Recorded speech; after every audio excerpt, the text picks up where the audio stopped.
friends, today's video is for class 8 and it is a chapter of friction, and in this class we have to learn about what is friction and what do we understand about friction, how can friction helps us in our daily life.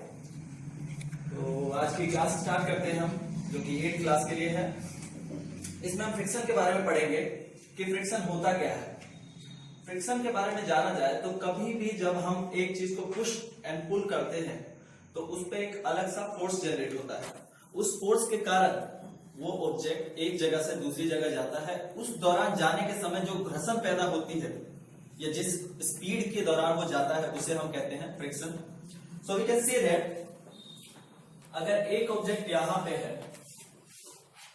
और इस object पे एक pressure लगाया जा रहा है in the direction opposite to him, और ये ऑब्जेक्ट यहां पे आ जा रहा है इस सरफेस पे चल करके, तो ये जो मूवमेंट है, इस मूवमेंट को हम फ्रिक्शन कह सकते हैं। Okay, if we go on the topic what is frictional force, then the first topic is this force that opposes the motion of an object over the other is frictional force or force of friction or friction only। यह जो force है जो किसी एक object पे लगता है दूसरे जगह जाने के लिए, ताकि वो दूसरी सतह पे जा सके या दूसरी पोजीशन पे जा सके, उस पोजीशन को हम कहेंगे frictional force. If we talk about the direction of frictional force, what is the direction of frictional force? Frictional force का डायरेक्शन क्या होता है? इसके लिए हम एक एक्टिविटी करके देख सकते हैं। अगर सेम एक्टिविटी, एक बॉक्स है, इसको एक टेबल पे किया जाए, let's see that there is a table, on this table if we push this box from this side, what can you say that in which direction it will move? If you think about that,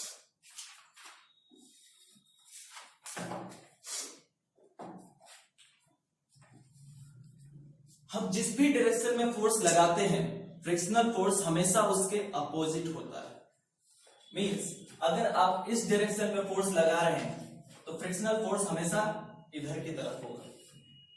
so we can say that the frictional force is always opposite to the direction of force. कैसे कह सकते हैं कि frictional force opposite ही है? Why? Because जब हमने इसको push किया तो ये यहां से मूव करके इस जगह पे आ गया, लेकिन इसने जो जगह छोड़ी वो तो ये थी, और जो जगह छोड़ेंगे उसी को फ्रिक्शनल फोर्स के नाम से जाना जाएगा। उसी जगह फ्रिक्शनल फोर्स लगती है। फ्रिक्शन का मतलब ही हुआ घर्षण, जो उसके मूव करने के द्वारा उत्पन्न हुआ है। तो अगर ये इधर की तरफ जा रहा है तो इधर हीट उत्पन्न नहीं होगी। इतना तो हम सब लोग भी जानते हैं कि फ्रिक्शन के कारण हीट एनर्जी उत्पन्न होती है। तो यहां पे अगर ये आगे की तरफ जा रहा है तो आगे की तरफ हीट एनर्जी उत्पन्न नहीं होगी, बल्कि जिस जगह से ये मूव कर चुका है उस जगह पे फ्रिक्शन पे हीट एनर्जी उत्पन्न होगी। रीजन ऑफ फ्रिक्शन, आखिर ऐसे क्या रीजन है कि फ्रिक्शन होता है? कौन से कारण है? We know that interlocking of two surface will increase if they are pressed hard. दो चीज बहुत ज्यादा इंटरलॉक्ड हो जाएंगे, एक दूसरे से बहुत ज्यादा कनेक्टेड हो जाएंगे अगर हम उसको बहुत ज्यादा जोर से दबा लेते हैं। So friction also increases if surface are pressed hard. तो फ्रिक्शन तब भी बढ़ता है जब हम उस सरफेस को बहुत ज्यादा जोर से दबा देते हैं। It is a common experience that we have to apply more force to move a mat when a child is sitting on the mat then nobody is sitting. तो इसका एक कॉमन एग्जांपल हम देख सकते हैं कि जब कोई बच्चा एक चटाई पे बैठा हुआ है तो उस समय उस चटाई को जितना ताकत लगता है, जितना फोर्स लगता है खींचने में, उतना ताकत या उतना फोर्स उस समय नहीं लगता है जब उस चटाई पे कोई बच्चा नहीं बैठा हो। इट मीन्स कि फोर्स कम लगेगा जब उस पर कोई प्रेशर नहीं है, कोई फोर्स ज्यादा नहीं लगा हुआ है। और इसका मतलब हम ये भी कह सकते हैं जब उस पर कोई वेट लग रहा हो, जब कोई फोर्स लग रहा हो उस चटाई पे, वो बच्चा बैठा हुआ है मतलब एक फोर्स लगा हुआ है उस पर, तो फोर्स बना, दबाव बना उसके ऊपर, दबाव के कारण फ्रिक्शन कम हो गया। जब बच्चा नहीं बैठा हुआ था, फोर्स नहीं लगा, सरफेस नहीं दबा, फ्रिक्शन ज्यादा हो गया। तब आप उस चटाई को आसानी से खींचते हुए ले जा सकते हैं, लेकिन जब कोई बच्चा बैठा हुआ है तब उसको आप उतनी आसानी से नहीं खींच पाएंगे। Static and sliding friction, what we can say that कि फ्रिक्शन के दो टाइप्स होते हैं, static and sliding friction. Static friction की बात करें तो the force required to overcome friction at the instant, ऐसा फोर्स जो किसी भी ऑब्जेक्ट को फिर से वापस फ्रिक्शन में आने में, एकदम तुरंत फ्रिक्शन आने में लगता है। An object just start to move from rest is called static friction. कोई भी ऑब्जेक्ट अगर तुरंत फोर्स लगने पे मतलब जस्ट मूव करने लगे तो उसको हम कहेंगे स्टैटिक फ्रिक्शन। जैसे किसी भी ऑब्जेक्ट पे यहां पे रखा हुआ है, इस पे एकदम से फोर्स लगा और ये मूव करने लगा तो इसको कहेंगे स्टैटिक फ्रिक्शन। स्टैटिक फ्रिक्शन के कारण क्या होंगे ये हम बाद में बात करेंगे। अभी हम स्लाइडिंग फ्रिक्शन के बारे में बात करेंगे। स्लाइडिंग फ्रिक्शन इज लाइक कोई स्लाइड पे कोई चीज मूव कर रही है तो उसमें थोड़ा टाइम लगता है। कोई चीज जैसे जैसे धीरे आते जाएगी वैसे वैसे उसकी स्पीड बढ़ती जाएगी, वैसे वैसे उसका फ्रिक्शन भी बढ़ता जाएगा। शुरुआत में वो उतनी स्पीड में नहीं रहेगी जितना कि वो नीचे उतरते वक्त स्पीड में रहेगी। आपने स्लाइड वाले झूले देखे होंगे, उस पर जब बच्चा ऊपर से चढ़ता है और जब ऊपर से फिसलना चालू करता है तब उस समय उसकी स्पीड उतनी नहीं रहती है जितना कि नीचे गिरते वक्त रहती है। If we go on definition, the force required to keep the object moving with same speed is a measure of sliding friction. वह फोर्स जो किसी भी ऑब्जेक्ट को सेम स्पीड से फ्रिक्शन में मूव करते हुए रहने देना चाहता हो उसे हम स्लाइडिंग फ्रिक्शन का मेजरमेंट समझेंगे। So static friction comes into play when we try to move an object at rest, and sliding friction comes into play when an object is sliding over another. तो static friction तब होता है जब कोई object rest में हो और हम उसे मूव कराना चाह रहे हैं, और स्लाइडिंग फ्रिक्शन तब उत्पन्न होता है जब कोई चीज स्लाइड कर रही हो और उसके ऊपर हम स्लाइड करना चाह रहे हो। जैसे कि यहां पे एक पिक्चर में दिया हुआ है, this is the picture which is showing that one boy is sliding on a slide and another boy is sliding with upon him. वो उसको धक्का दे रहा है और धक्का देते देते वो भी उसके साथ स्लाइड करना शुरू कर देगा, तो उसको हम कहेंगे स्लाइडिंग फ्रिक्शन। और अगर वो सिर्फ जब धक्का देकर के उसको छोड़ देता तो उसको हम कहते हैं static friction. Okay, do not get sufficient time for interlocking. Okay, friction unnecessary evil. Friction कैसे एक बहुत ही जरूरी शैतान है। मतलब फ्रिक्शन हमारे लिए अच्छा नहीं है क्योंकि जितनी ज्यादा फ्रिक्शन रहेगा उतना ज्यादा ही हीट उत्पन्न होगी, उतनी ही ज्यादा एनर्जी उत्पन्न होगी और वो हमारे लिए खतरनाक है। लेकिन ये खतरनाक भी है तो भी हमारे लिए जरूरी है। आखिर कैसे जरूरी है?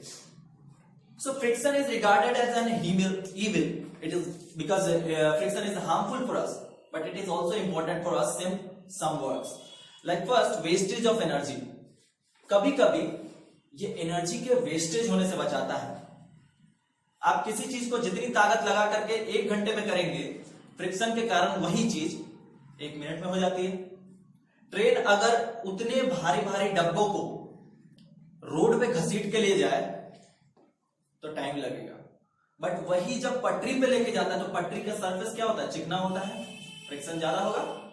जो रफ सरफेस रहता है उस पर फ्रिक्शन कम रहता है, तभी तो गाड़ियां टिकी रहती हैं। जब फ्रिक्शन बहुत ज्यादा हो जाएगा तब तो फिसलना चालू करेगा। तो पटरियां प्लेन रहती हैं, ट्रेन जो है उस पर आसानी से मूव कर जाती है और दिनों के मतलब सप्ताह के जो टाइम ट्रेवल है उसको वो 2 दिन, 1 दिन, 3 दिन, घंटों इसमें कन्वर्ट कर देती है। Some part of the force or energy is always used to overcome friction and it goes waste. So friction cause wastage of energy. ऐसा भी माना जा सकता है कि some part of the force of energy जो हमारा फोर्स लगता है वो पूरा का पूरा यूज नहीं हो पाता है फ्रिक्शन का यूज करने के लिए। अभी हम फ्रिक्शन के दोनों केसेस पे बात करेंगे कि ये किस तरीके से एनर्जी का वेस्टेज है और किस तरीके से बेनिफिशियल है। बेनिफिशियल हम समझ चुके हैं कि आखिर ये वेस्टेज ऑफ एनर्जी को बचाता कैसे है, और कभी कभार इससे एनर्जी वेस्टेज भी होती है। तो वो किस तरीके से होती है? तो वो इस तरीके से होती है कि जब हम किसी चीज को फोर्स लगाते हैं उसको फ्रिक्शन में लाने के लिए, तो ऐसा नहीं होता है कि पूरी का पूरा फोर्स जो है तो उस पर लग जाता है और तब फ्रिक्शन उत्पन्न होता है। कुछ फोर्स उसमें से वेस्ट भी चला जाता है, और फोर्स अगर हम लगा रहे हैं तो वो हमारी एनर्जी ही है, तो वो एनर्जी हमारी वेस्ट हो गई। Wearing out of rubbing surfaces. The rubbing surfaces such as parts of machines, soles and shoes, tires of vehicles are worn out due to friction. Screw ball bearings and footsteps get rubbed and damaged due to friction. Have you not seen worn out steps of foot over bridges and flyovers? जो rubbing surfaces होते हैं, घिसने वाले surfaces जो हमेशा घूमते रहते हैं, वो फ्रिक्शन के कारण बर्बाद हो जाते हैं, लेकिन उन्हीं के कारण, फ्रिक्शन के ही कारण उनका काम भी चलता है। अगर फ्रिक्शन ना हो तो हम एक ही जगह पे रुके रह जाएंगे, हम आगे नहीं बढ़ पाएंगे। ये जो शूज है, शूज में कट्स बने रहते हैं ताकि ये फ्रिक्शन को पकड़ सके, ओके, ये फ्रिक्शन उत्पन्न कर सके। अगर ऐसे कट्स नहीं बने रहेंगे, हमारा पैर स्लिपरी रहेगा, तो हम रोड पे सही तरीके से नहीं चल पाएंगे, हमारे पैर में फिसलन हो जाएगी, राइट। नेक्स्ट थिंग, जो बॉल बेयरिंग्स होते हैं साइकिल में, वो भी खराब होते हैं। लेकिन अगर बॉल बेयरिंग ना हो तो क्या साइकिल का चक्का घूम सकता है? नहीं घूम सकता है। क्यों? क्योंकि उसमें फ्रिक्शन उत्पन्न नहीं हो पाएगा। फ्रिक्शन नहीं उत्पन्न होगा तो चक्का घूमेगा नहीं। लेकिन फ्रिक्शन के ही कारण वो खराब भी होता है। जनरेशन ऑफ हीट, अगर हम फ्रिक्शन की बात करें तो फ्रिक्शन से मैंने पहले ही बता दिया है कि हीट जनरेट होता है, ओके। तो फ्रिक्शन से हीट जो जनरेट करता है वो किसी कारण से हमारे जूतों के लिए खराब होता है। हम जब चलते हैं तो जूतों को घिसने का अर्थ ही बन रहा है कि जब हम चल रहे हैं तो वो फ्रिक्शन हीट का जनरेशन कर रहा है, जिसके कारण हमारे जूतों का जो सोल है वो घिसने लगते हैं, वो पिघलने लगते हैं, और आखिर में जाकर के जो कट्स रहते हैं वो पिघल जाते हैं और प्लेन हो जाता है जूते का, जो आखिरकार बारिश के मौसम में रोड पे फिसलन का कारक बनता है, तो हमारे लिए नुकसान है। लेकिन वही उसकी हीट जनरेशन एक पेशेंट के लिए हेल्पफुल हो सकती है। एक पेशेंट जिसको ठंड लग चुकी है, हम उसके पैर के तलवों को बहुत जल्दी जल्दी रब करते हैं ताकि उसके पैर में हीट जनरेट हो। उस हीट जनरेशन के कारण क्या होता है, उसके शरीर में गर्मी उत्पन्न होती है और उसकी तबीयत ठीक हो जाती है। इन वॉकिंग, वॉक करने पे हमको पसीना निकलता है, व्हाई? Because of friction. हमारा बॉडी मूव करता है, मूव करते करते हीट जनरेट होता है तो पसीना निकलता है। तो इसको एक तरीके से बुरा मान सकते हैं कि पसीना निकल रहा है, लेकिन उसी बुरे कारण के द्वारा जो पसीना है वो हमारे क्या करता है, शरीर के अंदर की जितने भी दुर्गंध है, जितनी भी बीमारियां हैं, उन सबको भी बाहर कर देता है। तो हम ये कह सकते हैं कि फ्रिक्शन के बहुत सारे अच्छे फेसेस हैं तो बहुत सारे बुरे फेसेस भी हैं। कोई भी ऐसी चीज नहीं है जो कि दो फेसेस के बिना हो। उसका एक अच्छा फेस है, एडवांटेज है, तो एक डिसएडवांटेज भी है। But in case of friction, अगर फ्रिक्शन के केस में हम बात करें तो उसके एडवांटेज हमारे लिए ज्यादा हेल्पफुल है इनके अगर हम उसके कंपैरिजन में डिसएडवांटेज को देखें तो, okay. Now we come on increasing और डिक्रीजिंग ऑफ फ्रिक्शन। फ्रिक्शन कैसे बढ़ता है और कैसे घटता है। We have seen above that friction is harmful evil। हमने ये समझ गए कि फ्रिक्शन एक हार्मफुल एविल भी है, मतलब हमारे लिए खतरनाक भी है, और फ्रिक्शन हमारे लिए अच्छा भी है। लेकिन एक किस तरीके से अच्छा है और किस तरीके से बढ़ते घट के अच्छा और बुरा बनता है। तो बट डिक्रीजिंग और increasing friction is also harmful and may sometimes we increase or decrease friction deliberately। कैसे हमारे फ्रिक्शन इंक्रीज होता है और कैसे बढ़ता है। Increasing of friction, friction increase करने के क्या कारण है। Soles of shoes and tyres are made grooved. Have you ever tried to think why? Okay, increase the grip. Automobiles and bicycles increase when you ride on bicycle, the brake pads remain at a gap from the brim. But when you press the lever, the brake pads touch the rim and arrest the movement of wheels due to friction. अब जो cuts रहते हैं किसी भी tube में या किसी भी पैर में, वो फ्रिक्शन को इंक्रीज करने के लिए होते हैं ताकि वो सतह को पकड़ सके और फिर आगे के लिए चलने के लिए रेडी हो, राइट। अगर हमारे पैर में जूतों में कट्स नहीं होंगे, जो टायर्स हैं साइकिल्स के उसमें कट्स नहीं होंगे, तो क्या वो सरफेस को पकड़ पाएगा? नहीं पकड़ पाएगा, और वो आगे की तरफ नहीं बढ़ पाएगा। ब्रेक्स उसको आसानी से नहीं पकड़ पाएंगे और मूवमेंट को रोक नहीं पाएंगे। जब आप रेसिंग टायर्स की बात करते हैं तो रेसिंग टायर्स में ग्रिप कम रहते हैं, उनके चक्के क्या होते हैं, बहुत जल्दी पिघल जाते हैं। क्यों? क्योंकि ब्रेक्स जल्दी लगते हैं, उसमें ड्रिफ्ट किया जाता है। ड्रिफ्ट करने के दौरान फ्रिक्शन बहुत ज्यादा मात्रा में जनरेट होता है और जो कट्स होते हैं उसके वो बहुत जल्दी घिस जाते हैं। तभी उनको एक एक रेस के दौरान 3-3 बार 4-4 बार चक्के अपने बदलने पड़ते हैं। क्यों? बिकॉज उसके कट्स खराब हो चुके हैं, अब वो फ्रिक्शन ज्यादा सह नहीं सकते, क्योंकि हमने ये पहले पढ़ लिया है कि फ्रिक्शन के कारण हीट जनरेट होती है। हीट जनरेट होने के कारण वो कट्स पिघल जाएंगे क्योंकि रबर मेड होते हैं। रबर मेड होने के कारण वो ग्रिप अच्छे से पकड़ते हैं, ब्रेक्स आसानी से लग जाते हैं। Okay, mountaineers also use spike shoes while walking on the snow. जो माउंटेनियर्स होते हैं, पहाड़ी होते हैं, चढ़ाई करने वाले, वो स्पाइक शूज पहनते हैं। स्पाइक शूज मतलब ऐसे शूज जिसमें कांटे निकले, लोहे के, ठीक है, लोहे के कांटे या पिन जैसे कुछ प्रोडक्ट ऐसे क्यों निकला रहता है, वो उसी तरह के शूज की यूज करते हैं पहाड़ियों पर चढ़ने के लिए, क्योंकि बर्फ के सरफेस पे चलने के लिए उनको चाहिए ग्रिप। बर्फ पे आप हमारे जैसे जूतों पे नहीं चल पाएंगे, क्योंकि बर्फ हमारे जूतों के ऊपर आ जाएंगे। वो कांटे जो रहते हैं वो बर्फ के अंदर घुस जाते हैं और ग्रिप अच्छे से पकड़ते हैं, जिसके कारण वो चल पाते हैं और उनकी फ्रिक्शन बढ़ती है। How to measure to reduce friction, making a thin layer between the surface.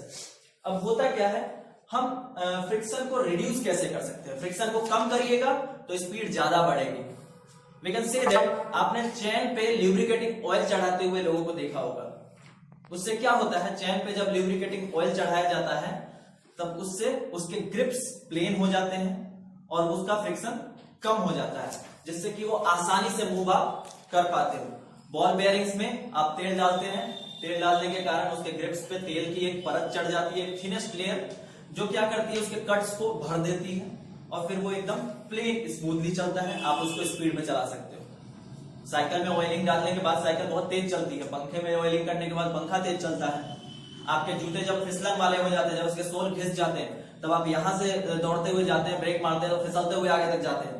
Y? Because उस समय फ्रिक्शन आपका बहुत कम हो चुका है, तब आप फिसलते हुए जाते हैं। इसीलिए मैं कह रहा था कि फ्रिक्शन हमारे डेली लाइफ में बहुत इंपॉर्टेंस रखता है। अगर फ्रिक्शन बहुत कम हो गया तो हम एक जगह टिक के खड़े नहीं हो पाएंगे, फिसलते हुए चले जाएंगे कहीं पे। इसीलिए जब रेसिंग कार्स के टायर घिस जाते हैं तो उन्हें चेंज करना पड़ता है, क्योंकि अगर उन्हें चेंज नहीं किया जाएगा तो फिर वो फिसलते हुए चले जाएंगे। Okay, so this is the all thing about we are talking about friction. Friction के बारे में जो कुछ भी पढ़ना था 8th क्लास में हमें इस चैप्टर में, वो हम पढ़ चुके हैं। और अगली क्लास में हम 10th क्लास के लिए कुछ और वीडियोस लाएंगे। Till now, watch it, like it and subscribe it.